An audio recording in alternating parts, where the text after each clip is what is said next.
América do Sul. Com o passar dos anos, a empresa não realizou quase nenhum comércio, mas serviu de banco informal para o governo. Como seu líder, Blunt formou relacionamentos com os ingleses mais ricos e poderosos, em particular o próprio rei Jorge I, de 1660 a 1727, que se tornou um dos maiores investidores e que foi nomeado governador da companhia. O lema de Blunt para a vida havia sempre sido: pense grande, e isso lhe serviu bem. Assim, esforçando-se para encontrar uma maneira de sobrepujar os franceses, concebeu afinal, em outubro de 1719, um esquema digno do seu lema e que, ele tinha certeza, mudaria o curso da história. O maior problema que o governo inglês, encabeçado pelo rei, enfrentava eram as dívidas imensas que contraíram no decorrer de 30 anos durante as guerras travadas contra a França e a Espanha, todas financiadas por meio de empréstimos. A proposta de Blunt era simples e bem espantosa. A Companhia dos Mares do Sul pagaria ao governo uma boa taxa a fim de assumir por completo a dívida, no valor de colossais 31 milhões de libras. Em troca, a empresa receberia um pagamento de juros anuais sobre a dívida. Essa dívida de 31 milhões de libras seria, então, privatizada e vendida como se fosse uma mercadoria, como ações da Companhia dos Mares do Sul, uma ação valendo 100 libras da dívida.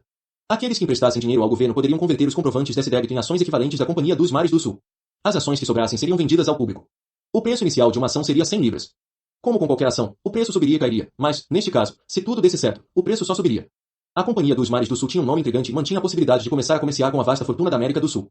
Era também dever patriótico dos credores ingleses participarem do esquema, já que estariam ajudando a cancelar a dívida, e teriam o potencial de lucrar muito mais dessa forma do que com os pagamentos de juros anuais que o governo lhes pagaria. Caso o preço das ações subisse, como era quase certo que aconteceria, os compradores as resgatariam com lucro, e a empresa seria capaz de pagar ótimos dividendos. Como por magia, a dívida seria transformada em fortuna. Essa era a solução para todos os problemas do governo, e asseguraria a Blunt fama duradoura. O rei Jorge, em novembro de 1719, ao ouvir pela primeira vez a respeito da proposta de Blunt, se mostrou bem confuso. Não conseguia entender como um negativo tão grande, a dívida, poderia ser transformado de maneira instantânea num positivo. Além disso, esse novo jargão das finanças lhe era de todo incompreensível. Contudo, Blunt falava com tanta convicção que o rei se viu contagiado com seu entusiasmo. Afinal, ele estava prometendo resolver os dois maiores problemas de Jorge com uma única manobra, e era difícil resistir a esse prospecto. Jorge era bastante impopular, um dos reis ingleses menos aceitos de todos os tempos. Não era de todo culpa dele, não era inglês de nascimento, mas alemão. O seu título anterior havia sido Duque de Brunswick e Eleitor de Hanover. Quando a rainha Ana da Inglaterra morreu, em 1714, Jorge era seu parente vivo protestante mais próximo. No entanto, no momento que ascendeu ao trono, os seus novos súditos não o apreciaram muito. Falava inglês com um sotaque horrível, tinha maneiras rudes e se mostrava sempre ávido por mais dinheiro. Apesar da idade avançada, cortejava o tempo todo mulheres que não a esposa, nenhuma das quais muito atraentes. Nos primeiros anos do seu reinado, houve várias tentativas de golpe, e o público teria celebrado a mudança caso um tivesse sido bem-sucedido. Jorge estava desesperado para provar aos novos súditos que era capaz de ser um grande rei, do seu próprio jeito.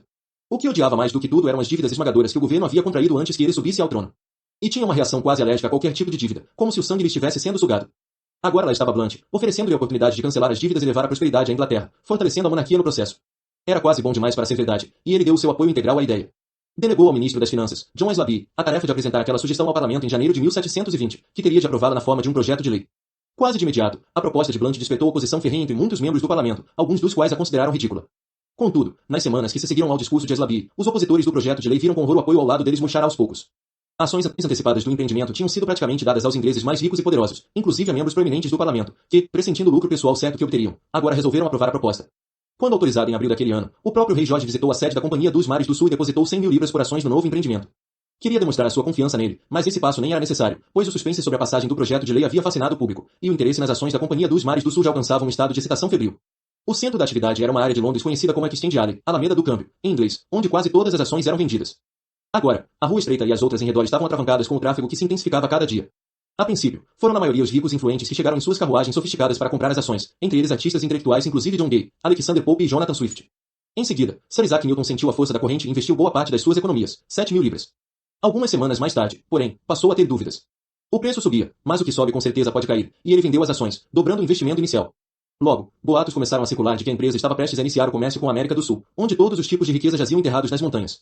Isso só pôs mais lenha na fogueira, e pessoas de todas as classes convergiram para Londres a fim de comprar ações da Companhia dos Mares do Sul.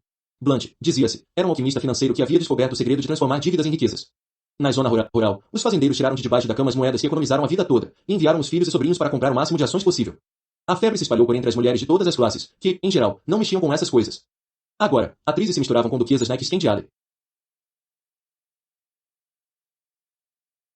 Todo o tempo, o preço aumentava, para mais de 300 libras, logo chegando a 400 libras. Como havia acontecido na França, a Inglaterra agora vivia uma expansão financeira espetacular. Em 28 de maio, o rei celebrou seu 60º aniversário, e, para alguém famoso pela frugalidade, foi a festa mais opulenta que já se havia visto, com enormes banheiras cheias de vinho tinto e champanhe. Na comemoração, uma mulher se gabava da nova fortuna conquistada ostentando um vestido incrustado de joias no valor de mais de 5 mil libras. Em todos os cantos de Londres, os ricos demoliam mansões e as substituíam por casas ainda maiores e majestosas. Criados domésticos e carregadores de bagagem se demitiam dos seus empregos e compravam carruagens caras, contratando os seus próprios criados e carregadores. Uma jovem atriz fez fortuna tão grande que resolveu se aposentar, alugando um teatro inteiro para se despedir dos seus devotados. Uma dama da aristocracia se viu estupefata certa noite na ópera ao presenciar sua antiga criada ocupando agora um camarote mais caro do que o dela. Jonathan Swift escreveu numa carta a um amigo: perguntei a alguns que vieram de Londres qual é a religião de lá. Disseram-me que são as ações da Mares do Sul. Qual é a política da Inglaterra? A resposta é a mesma. O que se comercia? Ainda Mares do Sul. E como são os negócios? Nada além da Mares do Sul. Em meio a essa onda febril de compra e venda, lá estava John Blunt bombeando o fluxo, fazendo todo o possível para estimular. Interesse nas ações da Mares do Sul e manter o custo ascendente. Ele vendeu as ações em várias assinaturas, oferecendo termos generosos de pagamento, às vezes pedindo apenas um adiantamento de 20% para ingressar. A cada 400 libras em investimentos, passaria a dever 300 libras. Queria manter a procura e fazer as pessoas sentirem que estariam perdendo a sua única oportunidade de enriquecer. Logo o preço superou 500 libras e continuou a subir. A 15 de junho, ele havia estabelecido o preço da assinatura ao valor astronômico de 1.000 libras, com apenas 10% de entrada e parcelas de 10% espalhadas por mais de 4 anos. Poucos conseguiam resistir a esses termos. Naquele mesmo mês, o rei Jorge nomeou Blunt cavaleiro. Agora um baronete, Sir John Blunt se posicionou no topo da sociedade inglesa. Sim, era muito pouco atraente e um tanto quanto pomposo, no entanto tornou tantas pessoas tão ricas que agora era a celebridade mais apreciada da Inglaterra. À medida que os ricos e poderosos se preparavam para deixar Londres para os meses de verão, o ânimo estava positivamente eufórico. Blunt afetava um ar despreocupado e autoconfiante, mas, por dentro, começava a se sentir ansioso, até mesmo apavorado. Havia tantos elementos que deixará de prever. Sem querer, inspiraram um movimento precipitado de novas iniciativas especulativas, algumas envolvendo ideais legítimas e outras obviamente absurdas, como o desenvolvimento de uma roda de movimento perpétuo. As pessoas agora sentiam a febre e jogavam parte do seu dinheiro nessas novas empresas de capital coletivo. Cada uma libra que ia para uma delas era uma libra a menos que a população tinha para gastar na Companhia dos Mares do Sul, e isso era um problema crescente, já que existia uma quantidade limitada de dinheiro na Inglaterra e havia limites para o quão longe ele conseguiria ir oferecendo crédito. De forma análoga, começava-se a pôr dinheiro em terras como um investimento seguro para o futuro, muitas vezes vendendo-se as ações da Mares do Sul com esse propósito. O próprio Blunt fazia isso, sem que o público soubesse. O mais perturbador era que os franceses tinham perdido a fé no empreendimento no Mississippi e estavam retirando o seu dinheiro. O capital havia se tornado escasso, e a economia francesa agora sofria uma depressão súbita. Isso com certeza afetaria os ânimos em Londres. Antes que as pessoas voltassem das férias de verão, Blunt precisava agir. Trabalhando com o parlamento, ele conseguiu aprovar o ato da bolha financeira de 1720, que bania todos os investimentos de capital coletivo não autorizados pela Carta Real. Isso daria fim à especulação desenfreada. Entretanto, essa solução gerou consequências que ele não previu. Milhares investiram as suas economias nesses novos negócios, como estes agora haviam sido criminalizados, não era possível recuperar o dinheiro. O único recurso que sobrara era vender as ações da Mares do Sul. Muitos dos que utilizaram crédito para comprar ações da Mares do Sul se viram enfrentando parcelas que não eram mais capazes de pagar, as quais tentaram vender também. O preço das ações da Mares do Sul começou a cair. Naquele mês de agosto, multidões se formaram fora da sede da Mares do Sul à medida que as pessoas se sentiam desesperadas para vender. Perto do fim de agosto, Blunt também entrou em desespero. Decidiu lançar a quarta assinatura de dinheiro, de novo a 1.000 libras. Agora, os termos eram mais generosos do que nunca, e ainda por cima, ele prometia um dividendo de Natal espantosamente alto de 30%, a ser seguido por um dividendo anual de 50%. Alguns foram atraídos de volta para o esquema pela proposta sedutora, inclusive o próprio Sir Isaac Newton. Outros, porém, como se estivessem acordando de um sonho, começaram a se indagar sobre o fenômeno todo, como uma empresa que não havia comercializado nada ainda com a América do Sul, cujo único bem tangível eram os juros que o governo pagava sobre a sua dívida, era capaz de oferecer dividendos tão altos. Agora o que tinha parecido alquimia ou magia se revelava um verdadeiro trote sobre o público. No início de setembro, a liquidação se transformou em pânico, à medida que quase todos corriam para converter as ações em papel em algo real, em moedas ou metal de algum tipo. Com o pânico crescente para recuperar o dinheiro, o Banco da Inglaterra por pouco não foi arruinado, a moeda quase se esgotou. Estava claro agora, naquele país, que a festa tinha acabado. Muitos haviam perdido as suas fortunas e economias da vida toda na derrocada repentina. O próprio Isaac Newton teve um prejuízo de cerca de 20.000 libras, e a partir daí a mera menção de finanças ou banco deixava doente. As pessoas tentavam vender o que conseguiam. Logo, houve uma onda de suicídios, inclusive do sobrinho de Sir John Blunt, Charles, que cortou a garganta após descobrir a natureza precisa das suas perdas. O próprio Blunt era perseguido nas ruas e quase foi morto por um assassino. Teve que escapar rápido de Londres. Passou o resto da vida na cidade de Bath, sobrevivendo graças aos fundos bem modestos que lhe sobraram depois que o parlamento lhe tomou quase todo o dinheiro que havia ganhado por meio do esquema da Mares do Sul. Talvez no isolamento ele tenha conseguido contemplar a ironia de tudo aquilo de fato, mudará o curso da história e assegurar a fama para todo sempre, como o homem que concebeu um dos esquemas mais absurdos e destrutivos já imaginados no mundo dos negócios. Interpretação: John Blunt era um empresário pragmático e obstinado com um único objetivo: fazer uma fortuna duradoura para si e para a família. No verão de 1719, porém, esse homem bastante realista foi tomado por um tipo de febre. Quando começou a ler sobre o que estava acontecendo em Paris, sentiu-se atingido por todo o drama. Eram histórias vívidas sobre franceses ordinários ganhando fortunas de maneira repentina. Ele nunca antes havia pensado que investimentos em empresas de capital coletivo poderiam render resultados tão rápidos, mas as evidências da França eram irrefutáveis. Queria levar uma sorte similar à Inglaterra, e, ao criar o seu plano, é natural que tenha imitado muitos dos aspectos do esquema de Law, apenas aumentando as dimensões deste. O que impressiona aqui, porém, é que uma pergunta bem óbvia nunca lhe passou pela cabeça. O esquema dependeria do crescimento do preço das ações. Se aqueles que converteram os documentos da dívida do governo em ações tivessem de pagar 200 libras por ação em vez de 100, receberiam menos ações, o que deixaria mais ações para Mares do Sul vender ao público e fazer um bom lucro. Se estas fossem compradas a 200 libras, elas agora valeriam mais se o preço continuasse a aumentar e fossem vendidas em algum momento. Ver o preço subir convenceria mais credores a converter as suas ações, mais pessoas as comprariam e todos ganhariam. Contudo, como o preço poderia continuar subindo se não era baseado em bens reais, conforme ocorre no comércio? Se começasse a cair, o que era inevitável, o pânico se instalaria, já que se perderia a fé no esquema, dando início a uma reação em cadeia com a venda das ações. Ele não previu isso. A resposta é simples. A perspectiva temporal de Blunt havia se encolhido ao ponto em que ele perdeu a habilidade de ver meses no futuro e considerar as consequências. Mesmerizado pelos acontecimentos na França e imaginando toda a riqueza e poder que estava prestes a obter, só conseguia se concentrar no presente, garantindo que o esquema tivesse um lançamento bem-sucedido. O êxito inicial serviu apenas para fazê-lo imaginar que aquela tendência continuaria por um longo tempo. À medida que progredia, por certo entendeu que precisava fazer o preço subir ainda mais rápido, e a única solução era atrair mais investidores por meio de termos generosos de crédito. Isso tornaria o esquema ainda mais precário, uma solução que incorria em vários perigos novos. O ato da bolha financeira e os dividendos generosos acarretaram riscos imediatos ainda maiores, mas a essa altura a perspectiva temporal de Blunt havia encolhido para uma questão de dias. Se ele apenas conseguisse manter o navio flutuando por mais uma semana, encontraria uma nova solução. Por fim, o tempo se esgotou. Quando as pessoas perdem a conexão entre as suas ações e as consequências, elas deixam de ter noção da realidade, e quanto mais isso prossegue, mais dá a impressão de se estar louco. A loucura que dominou Blunt logo contagiou o rei, o parlamento e, por fim, toda uma nação de cidadãos famosos por seu bom senso. Uma vez que os ingleses viram os seus compatriotas ganhando grandes quantias de dinheiro, tornou-se um fato o esquema tinha que ser um sucesso. Eles também perderam a habilidade de pensar com alguns meses de antecipação. Veja o que aconteceu com Sir Isaac Newton, um modelo de racionalidade que, no princípio, foi contagiado pela febre, mas cuja mente lógica, depois de uma semana, enxergou os buracos no esquema. Por isso, ele vendeu as ações que possuía. Observou, então, outros obtendo somas ainda maiores de dinheiro do que as suas míseras 14 mil libras, e isso o aborreceu. Em agosto, voltou a investir, mesmo sendo absolutamente o pior momento para tanto. O próprio Sir Isaac Newton perderá a habilidade de pensar além do dia seguinte. Como um banqueiro holandês comentou sobre a cena na Exchange Alley, parecia que nada menos do que todos os lunáticos haviam escapado do hospício de uma vez só. Entenda, nós, seres humanos, tendemos a viver no momento. É a parte animal da nossa natureza. Respondemos primeiro e acima de tudo ao que vemos e ouvimos, ao que é mais dramático num acontecimento. Entretanto, não somos apenas animais atrelados ao presente. A realidade humana engloba o passado, cada acontecimento está conectado a algo que ocorreu antes numa cadeia infinita de causalidade histórica. Qualquer problema atual tem raízes profundas no passado. Também engloba o futuro. O que quer que façamos tem consequências que se estendem longe nos anos que estão por vir. Quando limitamos os nossos pensamentos àquilo que os nossos sentidos nos informam, ao que é imediato, descendemos ao puro nível animal em que os nossos poderes de raciocínio são neutralizados. Não temos mais ciência de como e por que tudo acontece. Imaginamos que algum esquema bem-sucedido que durou alguns meses só vai melhorar. Não consideramos mais as consequências possíveis de algo que colocamos em movimento. Reagimos ao que é dado no momento, com base em apenas pequenas peças do quebra-cabeça. É natural que as nossas ações levem, portanto, a consequências não intencionadas, ou mesmo a desastres como a quebra da Companhia dos Mares do Sul ou a crise mais recente de 2008. Para complicar a questão, estamos cercados por outras pessoas que estão sempre reagindo, nos atraindo cada vez mais para o presente. Os vendedores e demagogos exploram essa fraqueza da natureza humana para nos enganar com o prospecto de ganhos fáceis e gratificação instantânea. Nosso único antídoto é nos treinar para nos afastarmos continuamente da urgência imediata dos acontecimentos e elevar a nossa perspectiva. Em vez de reagir apenas, devemos recuar e estudar o contexto mais amplo. Consideraremos as várias ramificações possíveis de qualquer ação que realizarmos. Manteremos em mente as nossas metas de longo prazo. Muitas vezes, ao elevar a nossa perspectiva, decidiremos que é melhor não fazer nada, não reagir, e deixar o tempo passar e ver que este revela. Se Blunt tivesse aguardado apenas alguns meses, teria visto o esquema de Law fracassar, e a Inglaterra teria sido poupada da ruína que se seguiu. A sanidade e o equilíbrio não nos vêm naturalmente. São poderes que adquirimos com grande esforço, e representam o ápice da sabedoria humana. Sei calcular o movimento dos corpos celestes, mas não a loucura das pessoas. Item Sir Isaac Newton. Chaves para a natureza humana. Quase todos nós já vivenciamos algo semelhante aos seguintes cenários. Alguém de quem precisamos ou dependemos não nos presta devida atenção, sem retornar os nossos telefonemas. Frustrados, expressamos os nossos sentimentos a essa pessoa, ou dobramos os esforços para obter uma resposta. Ou encontramos um problema, um projeto que não está indo bem, e escolhemos uma estratégia e realizamos as ações apropriadas. Ou um novo alguém surge em nossa vida, e cativados por seu charme e energia estimulante, o tornamos nosso amigo. Então, semanas se passam e somos forçados a reavaliar o que aconteceu e como reagimos. Novas informações vêm à tona. Aquele indivíduo que não nos respondeu estava inundado de trabalho. Se tivéssemos aguardado e não sido tão impacientes, teríamos evitado alienar um aliado valioso. Aquele problema que tentamos solucionar não era tão urgente assim, e nós o tornamos pior ao precipitar um resultado. Precisávamos saber mais antes de agir. E aquele novo amigo se revela não sendo tão simpático. Na verdade, o tempo prova que este é um sociopata destrutivo de cuja amizade levaremos anos para nos curar. Um pouco mais de distância teria nos deixado ver os sinais de perigo antes que fosse tarde demais. Olhando para a nossa vida pregressa, tendemos a ser impacientes e a reagir de forma exagerada. Notamos padrões de comportamento por longos períodos de tempo que escapam à nossa atenção quando ocorre, mas que mais tarde se tornam mais claro para nós. O que isso significa é que, no presente momento, carecemos de perspectiva.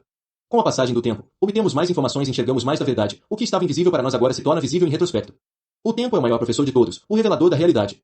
Podemos comparar isso ao seguinte fenômeno visual: ao sopé de uma montanha, numa densa floresta, não temos a capacidade de nos localizar ou de mapear os nossos arredores.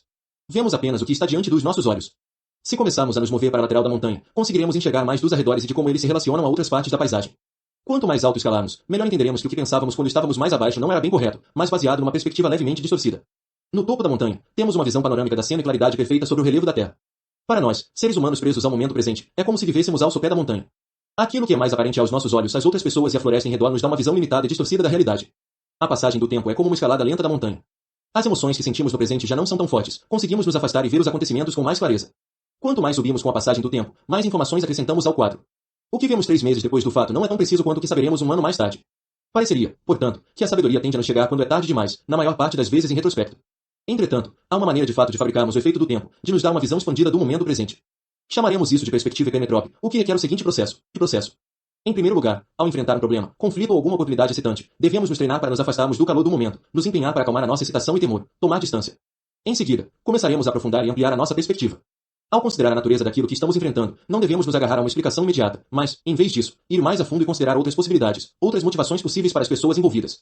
Precisamos nos forçar a estudar o contexto geral do acontecimento, não apenas o que nos captura de imediato a atenção. Imaginaremos da melhor forma que conseguimos as consequências negativas das várias estratégias que estivemos contemplando. Consideraremos como o problema ou a oportunidade aparente poderia evoluir com o passar do tempo, como outros contratempos ou questões não aparentes no momento talvez se revelem de repente maiores do que aqueles com os quais estamos lidando agora. Devemos focar nossas metas de longo prazo e realinhar as nossas prioridades do presente de acordo com elas. Em outras palavras, esse processo envolve distância do presente, um estudo mais profundo da fonte dos problemas, uma perspectiva mais ampla do contexto geral da situação, um exame do futuro mais distante inclusive das consequências das nossas ações e das nossas próprias prioridades de longo prazo. Ao passarmos por esse processo, certas opções e explicações começarão a parecer mais lógicas e realistas do que outras que nos fascinaram anteriormente. Acrescentaremos a isso as lições que aprendemos com o passar dos anos sobre os nossos próprios padrões de comportamento. Dessa maneira, embora não consigamos recriar o efeito total que o tempo tem sobre o nosso pensamento, é possível produzir algo próximo. Na maior parte das vezes, o passar dos meses nos dá ainda mais informações e revela opções melhores para escolhermos. E estaremos fabricando esse efeito no presente ao ampliar o que levamos em consideração e abrindo a nossa mente. Estaremos escalando a montanha. Essa perspectiva elevada nos acalmará e tornará mais fácil mantermos a nossa presença de espírito à medida que os acontecimentos se desenrolarem. Embora isso seja um ideal, devemos admitir que essa perspectiva é rara entre os seres humanos. Ela parece exigir um esforço além das nossas capacidades. O motivo disso é simples. O raciocínio de curto prazo está programado no nosso sistema. Fomos construídos para responder ao que é imediato e a buscar a gratificação instantânea. Para os nossos primeiros ancestrais, era importante notar o que tinha o potencial de ser perigoso, ou o que oferecia uma oportunidade como alimento. O cérebro humano, ao evoluir, foi projetado não para examinar o quadro geral e o contexto de um acontecimento, mas para se concentrar nos aspectos mais dramáticos. Essa qualidade funcionava bem num ambiente relativamente simples em meio à organização social descomplicada da tribo. Contudo, não é adequada ao mundo complexo em que vivemos hoje. Ela nos faz perceber mais o que estimula os nossos sentidos e emoções, e deixa passar despercebido muito do quadro mais amplo. Isso tem um impacto decisivo no modo como vemos a dor ou o prazer potenciais envolvidos numa situação. O nosso cérebro está programado para nos fazer notar o que no ambiente em redor poderia nos ferir no presente, mas não a prestar muita atenção nos outros perigos mais abstratos que assomam no futuro. É por isso que tendemos a dar muito mais atenção a algo como terrorismo, dor imediata, que com certeza merece o nosso escrutínio, do que ao aquecimento global, dor distante, que representa, de fato, a ameaça maior, pois coloca a própria sobrevivência do planeta em risco. No entanto, esse perigo parece abstrato no presente. Quando não for mais abstrato, talvez seja tarde demais. Tendemos também a nos agarrar ao que nos oferece prazer agora, mesmo sabendo das consequências negativas de longo prazo. Por essa razão, as pessoas continuam a fumar, beber, usar drogas, ou a se envolver em qualquer comportamento autodestrutivo em que os danos não sejam imediatos ou dramáticos. Num mundo complexo, com uma miríade de perigos assomando no futuro, as nossas tendências de curto prazo representam uma ameaça constante ao nosso bem-estar. E à medida que a nossa capacidade de concentração diminui por causa da tecnologia, essa ameaça se torna cada vez maior. Em muitos aspectos, somos definidos pelo nosso relacionamento com o tempo. Quando apenas reagimos ao que vemos e ouvimos, quando oscilamos da excitação e exuberância para o medo e o pânico a cada nova notícia dramática, e engendramos as nossas ações para obter o maior prazer possível no instante atual sem nenhuma preocupação com consequências futuras, podemos dizer que estamos cedendo à nossa natureza animal, ao que é mais primitivo e potencialmente destrutivo na nossa estrutura neurológica. Quando lutamos para ir contra a corrente, para considerar com maior profundidade as consequências do que fazemos e a natureza das nossas prioridades de longo prazo, estamos nos empenhando para compreender o nosso verdadeiro potencial humano como animal pensante. E assim como pensamento de curto prazo é contagioso, um indivíduo que incorpora a sabedoria da perspectiva hipermetrópica é capaz de ter um efeito positivo imenso nas pessoas em redor. Eles nos tornam conscientes do quadro mais amplo e revelam uma atitude que reconhecemos como superior. Queremos imitá-los. Por toda a história existiram diversos ícones dessa sabedoria para nos inspirar e guiar. José no Antigo Testamento, que enxergava o coração dos homens e lhes previa o futuro. Sócrates na Grécia Antiga, que nos ensinou a ser menos tolos e considerar as consequências do nosso raciocínio. O brilhante estrategista Zhu Jiria na China Antiga, que era capaz de prever cada movimento do inimigo. Líderes como a Rainha Elizabeth e Abraham Lincoln, famosos pelo sucesso das suas estratégias de longo prazo. O cientista Charles Darwin, que, muito paciente e presciente, expôs finalmente os efeitos do longo tempo na evolução de todos os seres vivos. E Warren Buffett, o investidor de maior sucesso da história, cujo poder é baseado na sua perspectiva hipermetrópica. Se possível, evite o contato profundo com aqueles cuja perspectiva temporal é estreita, que cultivam uma atitude reativa, e se esforce para se associar com quem tem uma consciência expandida do tempo. 4 sinais de miopia e estratégias para superá-los. A maioria de nós imagina que aplicamos alguma forma de raciocínio de longo prazo, afinal, temos metas e planos. Contudo, estamos enganando a nós mesmos. É possível ver isso com clareza ao falarmos com outras pessoas sobre os planos e estratégias que elas têm para o futuro próximo e mais distante. Muitas vezes, nos espantamos com a imprecisão e falta de raciocínio profundo que elas tendem a conferir a esses planos. São mais esperanças e desejos, os quais, frágeis e na urgência dos acontecimentos imediatos, sob a pressão e a necessidade de reagir, são atropelados com facilidade. Na maior parte do tempo, improvisamos e reagimos a tudo com informações insuficientes. Basicamente, vivemos num estado de negação sobre isso porque é difícil ter perspectiva a respeito do nosso próprio processo de tomada de decisões. A melhor maneira de superar isso é reconhecer os sinais evidentes do pensamento míope na nossa vida. Assim como com a maioria dos elementos da natureza humana, a chave é a consciência. Apenas ao enxergar esses sinais seremos capazes de combatê-los. O que se segue são as 4 manifestações mais comuns do pensamento míope. 1. Consequências não intencionadas. A história está repleta de exemplos incontáveis desse fenômeno. Na Roma Antiga, um grupo de homens leais à República temia que Júlio César tornasse a sua ditadura permanente e estabelecesse uma monarquia.